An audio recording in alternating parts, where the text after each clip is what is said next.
Breaking news হিসেবে আজ যে খবরটি সারা দেশের সরকারি প্রশাসনিক অঙ্গনে সবচেয়ে বেশি আলোড়ন তুলেছে তা হল আসন্ন রবিবারে সচিবালয়ে অনুষ্ঠিত হতে যাওয়া নবম পে স্কেল সংক্রান্ত একটি অতি গুরুত্বপূর্ণ এবং চূড়ান্ত পর্যায়ের বৈঠক। প্রিয় সরকারি চাকরিজীবী ভাই ও বোনেরা, আজকের সকালের আপডেট নিউজে আপনাদের স্বাগতম। যারা আমাদের চ্যানেলে নতুন তারা এক্ষুনি চ্যানেলটি সাবস্ক্রাইব করুন, আর হ্যাঁ, অবশ্যই কমেন্ট করে জানাবেন আপনারা কোন জেলা থেকে আমাদের ভিডিওটি দেখছেন। তবে চলুন কথা না বাড়িয়ে আজকের সর্বশেষ সংবাদটি জেনে নিন। এই বিশেষ বৈঠকে মাননীয় অর্থমন্ত্রী স্বয়ং উপস্থিত থেকে বহু প্রতীক্ষিত নবম পে স্কেলের গ্যাজেট বা সরকারি প্রজ্ঞাপনের খসড়া আনুষ্ঠানিকভাবে উত্থাপন করবেন বলে নিশ্চিত করা হয়েছে।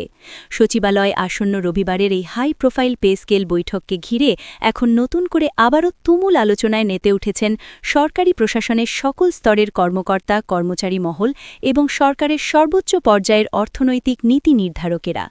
আগামী রবিবার অনুষ্ঠিত হতে যাওয়া এই অত্যন্ত সংবেদনশীল এবং গুরুত্বপূর্ণ রুদ্ধদ্বার বৈঠককে কেন্দ্র করে সারা দেশের আনাচে কানাচে ছড়িয়ে থাকা প্রায় ১৫ লাখ সরকারি কর্মকর্তা এবং কর্মচারীর মধ্যে দীর্ঘ হতাশার পর নতুন করে এক বিশাল আশার আলো দেখা দিয়েছে। আমরা সবাই জানি যে ২০১৫ সালের সর্বশেষ অষ্টম পে স্কেল ঘোষণা করা হয়েছিল। এরপর দীর্ঘ ১১ বছর পার হয়ে গেলেও সরকারি কর্মচারীদের জন্য নতুন কোনো পূর্ণাঙ্গ বেতন কাঠামো ঘোষণা করা হয়নি। এই দীর্ঘ সময়ে দেশের সামগ্রিক অর্থনীতিতে অনেক পরিবর্তন এসেছে। দীর্ঘদিন ধরে পুরনো বেতন কাঠামোর কারণে সৃষ্ট অসামঞ্জস্য, বিভিন্ন গ্রেডের মধ্যে বেতনের পাহাড়সম বৈষম্য, লাগামহীন মূল্যস্ফীতির ভয়ানক চাপ, দৈনন্দিন জীবনযাত্রার আকাশছোঁয়া ব্যয় বৃদ্ধি এবং পদোন্নতি পরবর্তী আর্থিক সুবিধা নিয়ে সর্বস্তরের কর্মচারীদের মাঝে যে একটি গভীর ও চাপা অসন্তোষ তৈরি হয়েছিল, ঠিক সেই প্রেক্ষাপটে সচিবালয়ের রবিবারের এই বৈঠককে অনেকেই দেশের প্রশাসনিক ইতিহাসের একটি সম্ভাব্য টার্নিং পয়েন্ট বা যুগান্তকারী মোড় হিসেবে দেখছেন। প্রশাসনিক অঙ্গনের ভেতরের এবং নির্ভরযোগ্য সূত্রের গভীর আলোচনা থেকে জানা যাচ্ছে যে এবারের বৈঠকে সরকারের পক্ষ থেকে শুধু যে গতানুগতিকভাবে মূল বেসিক বেতন বৃদ্ধির প্রস্তাব করা হবে তা নয়, বরং এর পাশাপাশি বর্তমান বাজার দরের সাথে সামঞ্জস্য রেখে এলাকাভিত্তিক বাড়ি ভাড়া, চিকিৎসা ভাতা, যাতায়াত ভাতা, ঝুঁকিপূর্ণ কাজের জন্য ঝুঁকি ভাতা এবং উচ্চতর ভাতা ও অবসর পরবর্তী পেনশন সুবিধাসহ একটি পূর্ণাঙ্গ এবং যুগোপযোগী আর্থিক কাঠামো নিয়ে বিস্তারিত আলোচনা হবে। সরকারের মূল লক্ষ্য হল এমন একটি কাঠামো তৈরি করা যা আগামী অন্তত ৫ থেকে ৭ বছরের জন্য সরকারি চাকুরিজীবীদের একটি শক্ত আর্থিক নিরাপত্তা নিশ্চিত করবে। এই খবরের সবচেয়ে বিশেষ এবং তাৎপর্যপূর্ণ দিকটি হল যে রবিবারের এই গুরুত্বপূর্ণ বৈঠকে অর্থমন্ত্রী নিজেই তার মন্ত্রণালয় কর্তৃক প্রস্তুতকৃত প্রস্তাবিত গ্যাজেটের চূড়ান্ত খসড়াটি উপস্থিত সকলের সামনে উত্থাপন করবেন। একজন পূর্ণমন্ত্রী সরাসরি এমন একটি খসড়া উত্থাপন করার কারণে বিষয়টি এখন আর কোনো সাধারণ আলোচনার বা প্রাথমিক পর্যালোচনার সীমানায় আটকে নেই, বরং এটি এখন সরকারের একটি সর্বোচ্চ নীতিগত সিদ্ধান্তের পর্যায়ে পৌঁছেছে বলে দৃঢ়ভাবে মনে করছেন সংশ্লিষ্ট বিশেষজ্ঞরা। অর্থ মন্ত্রণালয়ের বাস্তবায়ন অনুবিভাগ এবং শীর্ষ কর্মকর্তারা গত কয়েক মাস ধরে দিন-রাত পরিশ্রম করে এই খসড়াটি প্রস্তুত করেছেন। তারা ইতিমধ্যেই সম্ভাব্য নতুন পে স্কেলের কারণে রাষ্ট্রীয় কোষাগার থেকে অতিরিক্ত কত হাজার কোটি টাকা আর্থিক ব্যয় হবে তার একটি নিখুঁত হিসাব কষেছেন। একই সাথে সরকারের রাজস্ব আয়ের বর্তমান নিম্নমুখী প্রবণতা, বাজেটের বিশাল ঘাটতির চাপ এবং আগামী ২০২৬ থেকে ২৭ অর্থবছরের জাতীয় বাজেটের ব্যয় পরিকল্পনার সাথে এই নতুন পে স্কেল আর্থিক ধাক্কাকে কিভাবে সামঞ্জস্যপূর্ণ করা যায় তা নিয়ে একাধিক খসড়া এবং বিকল্প পরিকল্পনা প্রস্তুত করেছেন বলে প্রশাসনিক মহলে জোর গুঞ্জন রয়েছে। যদি রবিবারের এই মেগা বৈঠকে প্রধানমন্ত্রীর কার্যালয় এবং সংশ্লিষ্ট সকলের কাছ থেকে খসড়াটির প্রাথমিক অনুমোদন পাওয়া যায়, তাহলে খুব অল্প সময়ের মধ্যেই হয়তো এই মাসের শেষেই গ্যাজেট চূড়ান্ত হয়ে তা আনুষ্ঠানিকভাবে বাংলাদেশ গ্যাজেটে প্রকাশের পথে এগোতে পারে। সরকারি চাকুরিজীবীর একটি বিশাল অংশ অত্যন্ত অধীর আগ্রহে আশা করছেন যে আসন্ন ঈদুল আজহা এবং জুলাই মাস থেকে শুরু হতে যাওয়া নতুন অর্থবছরকে সামনে রেখে সরকার কর্মচারীদের জন্য একটি বড় ধরনের ইতিবাচক বার্তা দিতে চাইবে। সরকার অনুধাবন করতে পেরেছে যে প্রশাসনের চালিকাশক্তি এই কর্মচারীদের কর্মক্ষেত্রে মনোবল ধরে রাখতে এবং কাজের গতিশীলতা বাড়াতে তাদের দীর্ঘদিনের যৌক্তিক দাবিগুলো অন্তত আংশিক হলেও পূরণ করা এখন সময়ের সবচেয়ে বড় দাবি। বিশেষ করে নিম্ন ও মধ্যম প্রথম গ্রেডের অর্থাৎ একাদশ গ্রেড থেকে 20তম গ্রেডের কর্মচারীদের মধ্যে এই রবিবারের বৈঠক নিয়ে সবচেয়ে বেশি মাত্রায় আগ্রহ, উত্তেজনা এবং কৌতূহল লক্ষ্য করা যাচ্ছে। এর একটি বড় কারণ হল বর্তমানের এই অগ্নিমূল্যের বাজার পরিস্থিতিতে চাল, ডাল, তেলের মতো নিত্য প্রয়োজনীয় পণ্যের অস্বাভাবিক দাম বৃদ্ধি, শহর অঞ্চলের লাগাম ছাড়া বাসা ভাড়া এবং ওষুধ ও চিকিৎসা ব্যয়ের লাগামহীন ঊর্ধ্বগতি এই নিম্ন আয়ে কর্মচারীদের ওপরই সবচেয়ে বেশি এবং নির্মম অর্থনৈতিক চাপ তৈরি করেছে। ফলে সবার এখন একটাই প্রত্যাশা যে নতুন পে স্কেলে যদি গ্রেড ভিত্তিক বেতনের অনুপাতটি যৌক্তিকভাবে পুনর্নির্ধারিত করা হয় এবং নিচের দিকের গ্রেডগুলোতে বেতনের শতাংশ বেশি হারে বাড়ানো হয়, তাহলে সবচেয়ে বেশি উপকৃত হবেন এই স্তরের খেটে খাওয়া কর্মচারীরা। অনেকেই মনে করছেন এবং দাবি জানিয়ে আসছেন যে 11 থেকে 20 গ্রেডের কর্মচারীদের জন্য বন্ধ হয়ে যাওয়া টাইম স্কেল এবং সিলেকশন গ্রেড প্রথাটি নতুন মোড়কে বা বিশেষ ইনক্রিমেন্ট হিসেবে পুনর্বিহাল করা হতে পারে।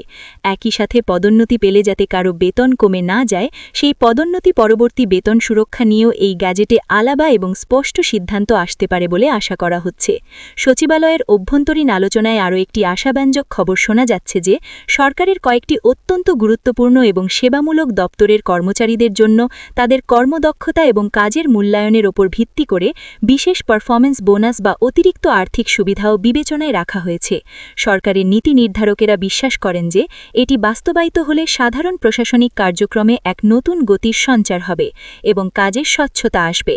রবিবারের এই ভাগ্য নির্ধারিণী বৈঠককে ঘিরে সারা দেশে ছড়িয়ে থাকা বিভিন্ন সরকারি কর্মচারী সংগঠন এবং তাদের কেন্দ্রীয় নেতারা ইতিমধ্যেই সংবাদ সম্মেলন এবং মানববন্ধনের মাধ্যমে নিজেদের প্রত্যাশা অত্যন্ত স্পষ্টভাবে প্রকাশ করতে শুরু করেছেন। তারা সরকারকে উদ্দেশ্য করে বলছেন যে শুধু সাময়িকভাবে কয়েক হাজার টাকা বেতন বৃদ্ধি করলেই সমস্যার স্থায়ী সমাধান হবে না। তাদের প্রধান দাবি হল একটি টেকসই, বৈষম্যহীন এবং সম্পূর্ণ সময়োপযোগী নতুন পে স্কেল বাস্তবায়ন করা প্রয়োজন, যা অন্তত 5 থেকে 7 বছর পর্যন্ত বাজারে কার্যকর থাকবে। তারা আরও একটি যুগান্তকারী প্রস্তাব দিয়েছেন যে এই নতুন পে স্কেলে এমন একটি বিধান যুক্ত করতে হবে যাতে প্রতি বছর দেশের গড় মূল্যস্ফীতির সঙ্গে কর্মচারীদের বেতন বা মহার্ঘ ভাতা যেন স্বয়ংক্রিয়ভাবে সমন্বয়ের সুযোগ থাকে। এর ফলে জিনিসপত্রের দাম বাড়লে কর্মচারীদের আর নতুন করে পে স্কেলের জন্য রাস্তায় নামতে হবে না, বরং তাদের বেতন স্বয়ংক্রিয়ভাবে নির্দিষ্ট হারে বেড়ে যাবে।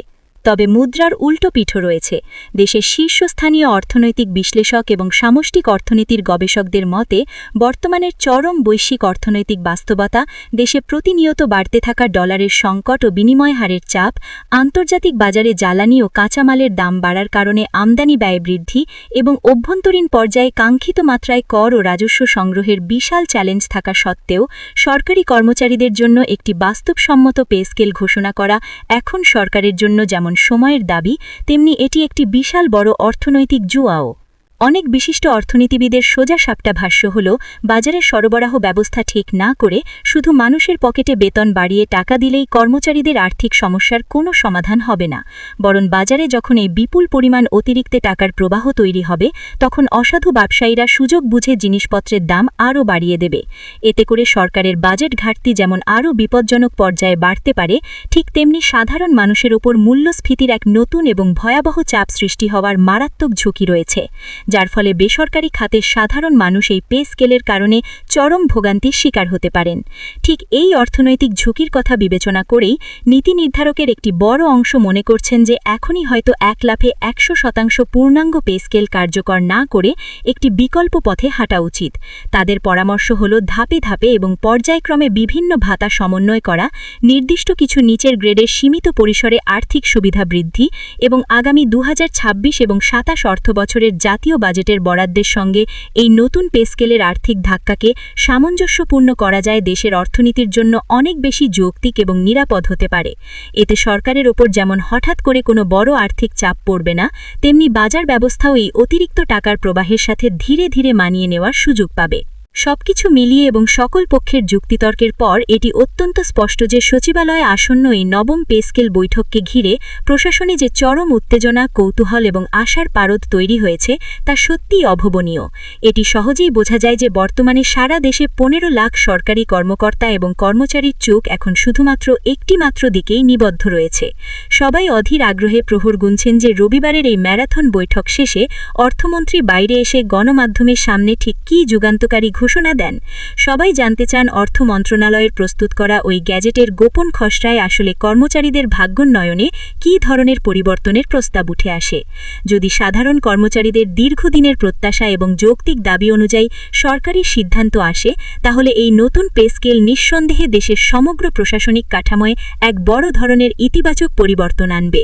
এটি শুধুমাত্র কর্মচারীদের আর্থিক দৈন্যদশাই ঘোচাবে না, বরং স্বাধীন বাংলাদেশের সরকারি চাকরিতে বিরাজমান দীর্ঘদিনের বেতনের পাহাড়সম বৈষম্য নিরসনে এটি একটি যুগান্তকারী এবং ঐতিহাসিক পদক্ষেপ হিসেবে অনন্তকাল বিবেচিত হবে।